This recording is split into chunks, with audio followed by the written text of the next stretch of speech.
The lake had no name on any map. People in the nearby town simply called it the Black Water.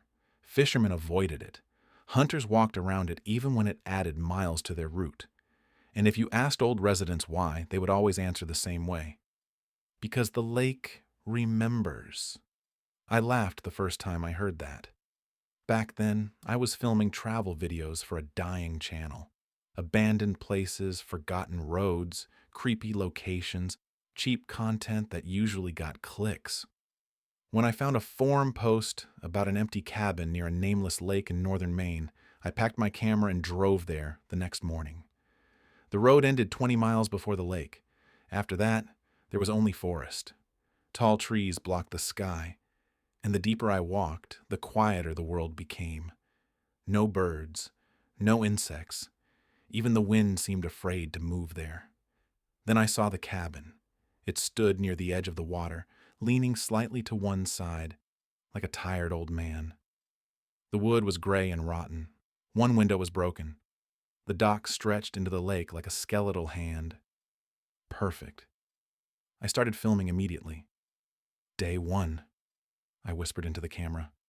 Found the cabin. No signs of people. Place smells like mold and dead leaves. That last part wasn't true. It smelled worse, like wet earth after a grave has been opened. Inside, the cabin was almost empty. A rusted stove, a table, a bed frame without a mattress. But something felt wrong immediately. Everything was covered in dust, except the chair near the window. That chair looked recently used. I told myself an animal probably climbed on it. I kept filming, pretending I wasn't nervous. Then I found the photographs, dozens of them hidden inside a kitchen drawer. Every photo showed the lake. Not people, not the cabin, just the lake. Morning, night, winter, summer, and in every single picture there was a dark shape standing far out in the water, human-sized, watching the shore. I felt cold suddenly. The strangest part was that the shape looked closer in each photo. The final image nearly made me drop the camera. The figure was standing at the dock, right in front of the cabin. I laughed nervously and said what every idiot says in horror movies. Probably fake. That was when I heard the knock. 3 slow taps. From the window behind me. I turned instantly.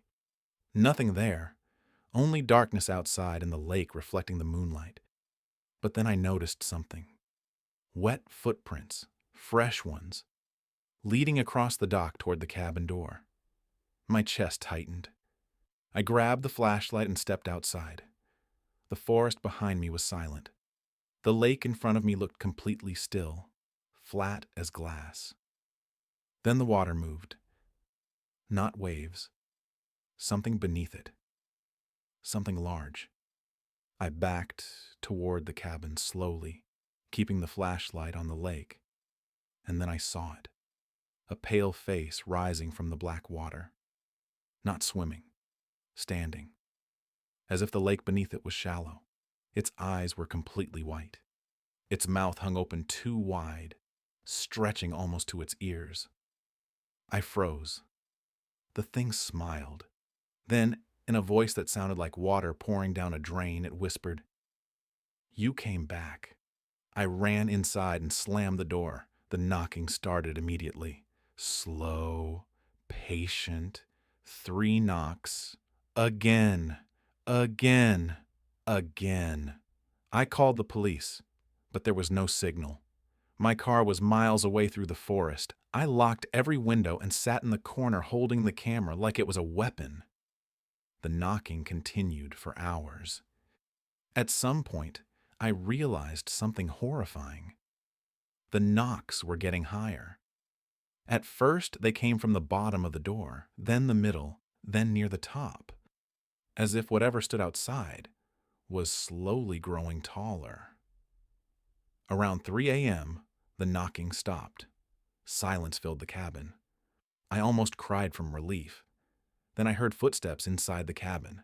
Wet footsteps, slowly circling me, but I couldn't see anyone. The floor creaked beside me. Another step. Closer. My flashlight flickered once, and in that single blink of darkness, I felt cold breath against my ear. You shouldn't have left me here. I screamed and swung the flashlight wildly. Nothing. But the camera was still recording. I looked at its tiny screen and saw someone standing behind me. Tall, thin, drenched black hair hanging over a pale face, smiling. I turned around. Nothing there. When morning finally came, I ran. I didn't even pack my equipment. I just sprinted through the woods until I reached my car. I never uploaded the footage. I never went back. But sometimes, late at night, my phone rings from an unknown number. And every time I answer, I hear water dripping, 3 knocks, and a voice whispering, "You came back."